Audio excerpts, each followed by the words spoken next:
As we come on the air tonight, the fate of Eric Head is now in the hands of a Bibb County jury.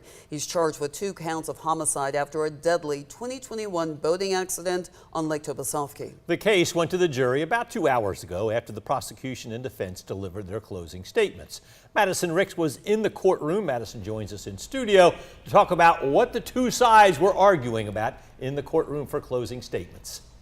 Yes, Frank and Lori, today both the prosecution and defense reviewed key evidence presented throughout the trial, asking the jury to determine Eric Head's guilt or innocence. The prosecution opened their closing statements with a message they've repeated throughout the trial, telling jurors Head drank too much and drove too fast the night of the deadly crash. Assistant District Attorney Brianna Foster went through all 6 counts against Head, explaining to the jury why she believes each charge fits the evidence. For the jury, she repeated Head's statements that night, telling people that he was, quote, drunk.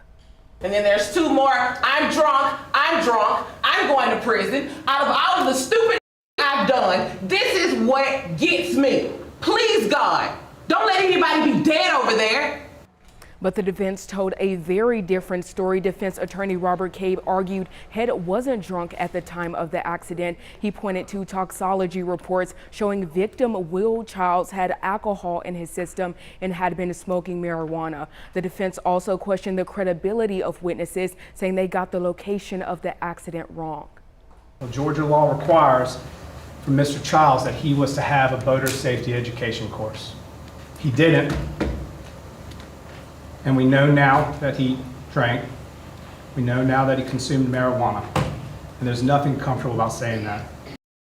The defense argues there are too many inconsistencies in the case, while the prosecution points to Head saying he was, quote, drunk. Back to you. They say the evidence supports that. Back to you. All right, Madison, thanks very much. It's up to the jury to decide whether Eric Head is guilty or not of all 6 counts. They will continue deliberating tomorrow. We're going to have the latest updates on the case on air and online as they develop.